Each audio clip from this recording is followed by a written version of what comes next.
নদিয়ার দিগলকান্দি গ্রামে নির্বাচনী কার্যালয় উদ্বোধন করলেন তেহট্টের বিজেপি প্রার্থী সুব্রত কবিরাজ। আজ দিগলকান্দি হাটের সামনে নতুন কার্যালয়ের উদ্বোধন করলেন বিজেপি প্রার্থী। সেখানে উপস্থিত ছিলেন দিগলকান্দি অঞ্চলের পুরাতন নতুন কার্যকর, তারা দীর্ঘদিন ধরে বিজেপির সঙ্গে যুক্ত কর্মীরা আজকে সভায় উপস্থিত ছিলেন। আজ এই নির্বাচনী কার্যালয় উদ্বোধন করার সময় কিছু সংখ্যালঘু সম্প্রদায়ের মানুষজন বিজেপিতে যোগদান এবং অন্যান্য পার্টি থেকে মোট 30 জন কর্মী আজকে বিজেপিতে যোগদান করেন। তারা বিজেপির সঙ্গে একসঙ্গে কাজ করবেন বলে জানিয়েছেন। তারা মোদিজির নীতি আদর্শ মেনে কাজ করবেন বলে জানান।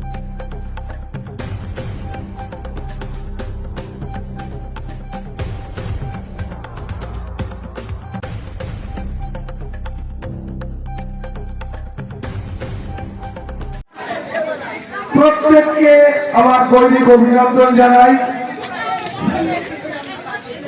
আমাদের যে তেহট্ট বিধানসভা, এই বিধানসভায় দেয়াল লেখন হয়ে গিয়েছে সুব্রত কবিরাজ প্রার্থী। আমি সারা রাস্তা দেখতে দেখতে এলাম সুব্রত কবিরাজ প্রার্থী। এই সুব্রত কবিরাজ একটা নাম মাত্র,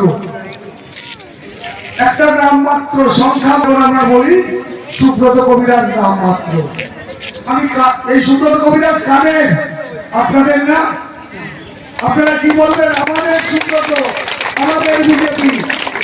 তাই সুব্রত কবিরাজ নামটাই কাগজে কলমে আছেন, প্রার্থী কিন্তু আপনারা সবাই।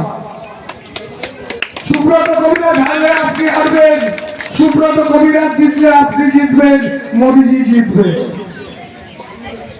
তাই আমি একটা কথাই বলবো যে এই স্বাধীনতার পর থেকে ভারতীয় জনতা পার্টি কোনদিন জয়ের স্বাদ পাইনি। তেহট্ট বিধানসভা হেরে গেলাম, আমরা হেরে গেলাম। এবার আমরা চলছে কি বলবো? সুব্রতদা, তেহট্ট বিধানসভায় এর আগে স্বাস্থ্য শিক্ষা কি উন্নতি হয়েছে বলে আপনার মনে হয়? তৃণমূল থাকাকালীন তেহট্ট বিধানসভায় কি স্বাস্থ্য শিক্ষার কোনো উন্নতি হয়েছে বলে মনে হয় আপনার? তো কাঁঠালের আম সত্য বলছেন, তৃণমূল করবে এই উন্নতি বা উন্নয়ন?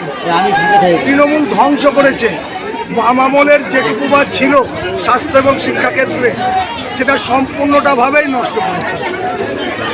তেহট্ট বিধানসভা মানুষের একটাই দাবি যে কৃষ্ণনগর টু করিমপুর রেলপথ, বিজেপি ক্ষমতা আসলে কি সেই রেলপথ বাস্তবায়িত হবে? এটা তো আমাদের এজেন্ডা। আমরা মানুষকে প্রতিশ্রুতি দিয়েছি এই পশ্চিমবঙ্গে ডাবল ইঞ্জিন সরকার স্থাপন হবে এবং আমি বিশেষ করে আমি এখানকার বিধায়ক হিসেবে আমি দিল্লিতে আবেদন করব যে ডাবল ইঞ্জিনের সুফল এই বুকে নিয়ে আসতে এবং করিমপুর থেকে কৃষ্ণনগর পর্যন্ত রেলপথ তৈরি করতে। আপনি কতটা আশাবাদী? 100% আশাবাদী।